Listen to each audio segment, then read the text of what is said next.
ನೋಡಿ ಇಲ್ಲಿ ನಾನು ನಾಟಿ ಕೋಳಿ ಸಾಕೋಣ ಅಂದ್ಬಿಟ್ಟು ನಮ್ಮ ಮನೆ ಪಕ್ಕದೇ ಖಾಲಿ ಇರ್ತಕ್ಕಂಥ ಜಾಗ, ಇದು 40x40 ಜಾಗ ಸ್ನೇಹಿತರೆ. ಇಲ್ಲಿ ಒಂದು ಶೆಡ್ನ ನಿರ್ಮಾಣ ಮಾಡಿದ್ದೀನಿ. ಮುಂಚೆನೇ ಒಂದು 10-15 ನಾಟಿ ಕೋಳಿನ ತಂದು ಚಿಕ್ಕದಾಗಿ ಮಾಡಿ ಒಂದು ಪ್ರಯೋಗ ಮಾಡಿದ್ದೆ. ರಾತ್ರಿ ಹೊತ್ತು ಅದರೊಳಗೆ ಬಿಡ್ತಿದ್ದೆ, ಬೆಳಿಗ್ಗೆ ಹೊತ್ಬಿಟ್ರೆ ಏನು ಮಾಡೋವು, ನಾಯಿಗಳು ಮತ್ತು ಕೀರೆಗಳು ಬಂದು ತಿನ್ಕೊಂಡು ಹೋಯ್ತಿದ್ದು. ಹಾಗಾಗಿ ಶೆಡ್ನ ನಿರ್ಮಾಣ ಮಾಡಿದ್ದೀನಿ. ನೋಡಿ ಇದು ಶೆಡ್ಡು ಯಾವ ಥರ ಇದೆ ಅಂದರೆ, ಒಂದು ಕಂಬದಿಂದ ಕಂಬಕ್ಕೆ 10 ಅಡಿ ಗ್ಯಾಪ್ ಇದೆ. ಮತ್ತು ನೋಡಿ ಇದು ಚೈನ್ ಮೆಸ್ಸು 6 ಅಡಿ ಚೈನ್ ಮೆಸ್ನ ಹಾಕಿದ್ದೀನಿ ಸ್ನೇಹಿತರೆ.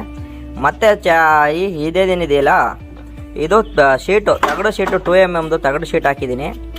ಇದು 12 ಅಡಿ ಉದ್ದ, 3 ಅಡಿ ಹೈಟ್ ಬರುತ್ತೆ. ಇದು ಈ ಶೀಟ್ನ ಯೂಸ್ ಮಾಡಿದ್ದೀನಿ ಸ್ನೇಹಿತರೆ. ಮತ್ತು ಕಂಬದಿಂದ ಕಂಬದ ಗ್ಯಾಪು 10 ಅಡಿ ಇದೆ. ಮತ್ತು ನೋಡಿ ಇದು ಗ್ರೀನ್ ಮೆಸ್ ಇದೆಯಲ್ಲ, ಇದು ಕೂಡ ನಿಮ್ಗೆ 5 ಅಡಿದು ಗ್ರೀನ್ ಮೆಸ್ಸು. ಅಲ್ಲಿ ಟೋಟಲ್ ಒಂದು 9 ಅಡಿಯಷ್ಟು ಹೈಟ್ ಬರುತ್ತೆ. ನೆಲದಿಂದ ಟಾಪ್ಗೆ 9 ಅಡಿಯಷ್ಟು ಗ್ಯಾಪ್ ಇದೆ ಸ್ನೇಹಿತರೆ. ಮತ್ತು ಇದು ಮತ್ತು ಬಿಸಿಲಿಗೆ ಮತ್ತು ಮಳೆ ಬಂದರೆ ಆ ಕೋಳಿಗಳು ನೆನೆಬಾರ್ದು ಅಂತ ಏನು ಮಾಡಿದ್ದೀನಿ ನೋಡಿ, ಇದು 10 ಅಡಿ 10 ಅಡಿಗೆ ಹಿಂಗೆ 10 ಅಡಿ ಹಿಂಗೆ 10 ಅಡಿ ಹಿಂಗೆ 10 ಅಡಿ ಇದೆ.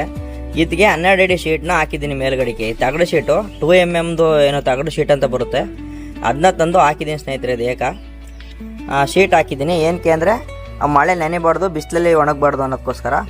ಮತ್ತು ರಾತ್ರಿ ಹೊತ್ತು ಮಲ್ಕೊಳ್ಳಿಕ್ಕೆ ನೋಡಿ ಇದು ಈ ಥರ ಒಂದು ಮರನ ಹಾಕ್ಬಿಟ್ಟು ಮರದ ಪಕ್ಕ ಹುಲ್ಲನ್ನ ಹಾಕಿದ್ದೀನಿ. ಅಲ್ಲಿ ದಡಿನಲ್ಲಿ ಏನು ಮಾಡ್ತದೆ, ಅದು ಬೆಚ್ಚಗೆ ಅಲ್ಲಿ ಮಲ್ಕೊಳ್ಳುತ್ತೆ ರಾತ್ರಿ ಹೊತ್ತು. ನೋಡಿ ಈ ಥರ ಎಲ್ಲ ಮಲಗಕ್ಕೆ ವ್ಯವಸ್ಥೆ ಮಾಡಿದ್ದೀನಿ ಸ್ನೇಹಿತರೆ.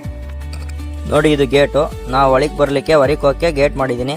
ಒಂದು ಆಪೆ ಗಾಡಿ ಒಳಗಡೆ ಹೋಗ್ಬೋದು, ಅಷ್ಟು ದೊಡ್ಡದಿದೆ. ಇದನ್ನ ನೀಟಾಗಿ ಬಿಗಿಯಾಗಿ ಕಂಬಕ್ಕೆ ಕಟ್ಟಿದ್ದೀನಿ ಸ್ನೇಹಿತರೆ, ಯಾಕಂದ್ರೆ ಅದು ಒಳಗಡೆ ಏನು ಬರಬಾರ್ದು ಅನ್ನೋ ಕಾರಣಕ್ಕೆ. ನೋಡಿ ಇದು ನಮ್ಮ ಶೆಡ್ನ ಒಂದು ಸಂಪೂರ್ಣ ನೋಟ. ಈ ಥರ ನಮ್ಮ ಶೆಡ್ಡು ಕಾಣಿಸುತ್ತೆ. ನೋಡಿ ಇವು ನಾಟಿ ಕೋಳಿ ಮರಿಗಳನ್ನ ತಂದಿದ್ದೀನಿ, ಲೋಕಲಾಗಿರ್ತಕ್ಕಂಥ ವೆರೈಟಿಗಳನ್ನ ತಂದಿರೋದು. ಇದು ಫೈಟರ್ ಕೋಳಿ ಅಂತ. ಹಾಗೆ ನೋಡಿ ಒಂದು ಸುಮಾರು ಕೋಳಿಗಳು ಇಲ್ಲೇ ನಮ್ಮ ಸ್ನೇಹಿತರ ಹತ್ರ ಮತ್ತು ಅಲ್ಲಿ ಇಲ್ಲಿ ತಂದಿರ್ತಕ್ಕಂಥ ಮರಿಗಳಿವು ಒಂದು 150 ಇದೆ ಸ್ನೇಹಿತರೆ. ನಿಮ್ಗೇನಾದರೂ ಬೇಕು ಅಂದರೆ, ಮರಿಗಳು ಬೇಕು ಅಂದರೆ, ಮೊಟ್ಟೆಗಳು ಬೇಕು ಅಂದರೆ ನಮಗೆ ದಯಮಾಡಿ ತಿಳಿಸ್ಕಿ, ನಾವು ನಿಮಗೆ ಅದನ್ನ ಕೊಡ್ತೀವಿ ಅಂತ ಹೇಳ್ತಾ. ಹಾಗೆ ನೋಡಿ ಇಲ್ಲಿ ನಮ್ಮ ಕೋಳಿಗಳಿಗೆ ನೀರು ಕುಡಿಲಿಕ್ಕೆ ಮತ್ತು ಫೀಡ್ಗಳನ್ನ ತಿನ್ನಲಿಕ್ಕೆ ಅದನ್ನ ವ್ಯವಸ್ಥೆ ಮಾಡಿದ್ದೀನಿ. ಹಾಗೆ 2 ಬಾತುಕೋಳಿ ಇದೆಯಲ್ಲ, ಆ ಬಾತುಕೋಳಿಗೋಸ್ಕರ ನೋಡಿ ಇದು ಸ್ವಿಮ್ಮಿಂಗ್ ಪೂಲ್ ರೆಡಿ ಮಾಡಿದ್ದೀನಿ. ಅವಕ್ಕೆ ನೀರು ಈಜೊಡಿಲಿಕ್ಕೆ ಮತ್ತು ಅವು ತಂಪಾಗಿರಲಿ ಅಂತ ಕಾರಣಕ್ಕೆ ನೀರು ವ್ಯವಸ್ಥೆನ ಮಾಡಿದ್ದೀನಿ.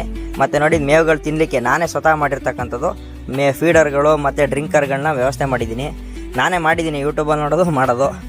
ನೀವು ಮಾಡ್ಕೋಬೋದು ಸ್ನೇಹಿತರೆ. ನಿಮ್ಗೇನಾದ್ರು ಮಾಡಲಿಕ್ಕೆ ಗೊತ್ತಾಗಿಲ್ಲ ಅಂದರೆ ದಯಮಾಡಿ ನಮಗೆ ಕಾಮೆಂಟ್ ಬಾಕ್ಸಲ್ಲಿ ತಿಳಿಸ್ಕೊಡಿ. ನಾನು ನಿಮಗೆ ಸಂಪೂರ್ಣ ವೀಡಿಯೋ ಮಾಡಿ ಅದನ್ನ ಯಾವ ಥರ ಮಾಡೋದು ಅಂತ ತಿಳಿಸ್ಕೊಡ್ತೀನಿ. ನೋಡಿ ಪ್ರತಿ ಕೋಳಿಗಳು ಇದೇ ಥರ ಕೇಜ್ ಒಳಗಡೆ ಇದೆ. ನಾವು ಹೊರಗಡೆಯಿಂದ ಯಾವುದೇ ರೀತಿ ಫೀಡ್ಸ್ ತಂದು ಹಾಕಲ್ಲ ಸ್ನೇಹಿತರೆ. ನಾವೇ ನಾಟಿ ಇಲ್ಲಿ ಸಿಗ್ತಕ್ಕಂಥ ರಾಗಿ ಆಗಿರ್ಬೋದು, ಅಕ್ಕಿ ಆಗಿರ್ಬೋದು, ನಮ್ಮ ಹತ್ರ ಸಿಗೋ ತರಕಾರಿಗಳು, ನಮ್ಮ ಮನೆ ವೇಸ್ಟು, ಈ ಥರ ಎಲ್ಲ ಹಾಕ್ಬಿಟ್ಟು ಅದನ್ನ ಬೆಳಿಬೇಕು ಅನ್ನೋ ಕಾರಣಕ್ಕೆ ಮಾಡಿದ್ದೀನಿ. ನೋಡಿ ಇದು ಮೊದಲು ನಾವು ಮಾಡಿದ್ನಲ್ಲ ಆ ಶೆಡ್ಡು, ಇದು ಯಾಕೋ ಫೇಲ್ ಆಗ್ಬಿಡ್ತು ಸ್ನೇಹಿತರೆ. ಯಾಕಂದರೆ ಅದರೊಳಗಡೆ ರಾತ್ರಿ ಹೊತ್ತು ಇರ್ತಿತ್ತು, ಬೆಳಿಗ್ಗೆ ಹೊತ್ತು ಬಿಟ್ಟಾಗ ಏನಾಗೋದು, ಕೀರೆಗಳು ಮತ್ತು ನಾಯಿಗಳು ಬಂದು ತಿನ್ಕೊಂಡು ಹೋಗ್ತಿತ್ತು. ಹಾಗಾಗಿ ನಾವು ಸಾಕೋಕ್ಕಾಗಲಿಲ್ಲ. ಸುಮಾರು ಒಂದು 15 ಕೋಳಿಗಳು 1-1.5 kg ಆದಮೇಲೆ ಎಲ್ಲ ತಿನ್ಕೊಂಡು ಹೊಂಟಾಯಿತು. ಅದಕ್ಕೋಸ್ಕರ ಅದ್ರ ಸುತ್ತ ಈ ಥರ ಶೆಡ್ನ ಕ್ರಿಯೇಟ್ ಮಾಡಿದ್ದೀನಿ, ನಮ್ಮ ಅನುಕೂಲ ಆಗಲಿ ಅಂತ. ನೋಡಿ ಎಲ್ಲ ನಾಟಿ ಕೋಳಿಗಳು ನಾವು ಒಳಗಡೆ ಬಂದಲ್ಲ, ಹಾಗಾಗಿ ಬೈಕ್ ಹೋಗಿ ಒಳಗಡೆ ಸೇರ್ಕೊಬಿಟ್ಟಿದೆ. ನೋಡಿ ಕೇಜ್ ಒಳಗಡೆಗೂ ಸೇರ್ಕೊಬಿಟ್ಟಿದೆ. ಆ ಕಡೆ ಬಾಗಿಲಿದೆ, ಬಾಗಿಲು ಮುಖಾಂತರ ಹೊರಗಡೆ ಬರ್ತಾವು, ಏನು ಸಮಸ್ಯೆ ಇಲ್ಲ ಸ್ನೇಹಿತರೆ. ನೋಡಿ ಈ ಥರ ಇದೆ. ಇದು ಚಪ್ರ ಮೊದಲೇ ಇತ್ತು, ಅಲ್ಲಿ ಗಿಡಗಳಿತ್ತು, ಅದ್ರ ಕೆಳಗಡೆ ಹಂಗೆ ತಂಪಾಗಿರಲಿ ಅಂತ ಬಿಟ್ಟಿದ್ದೀನಿ.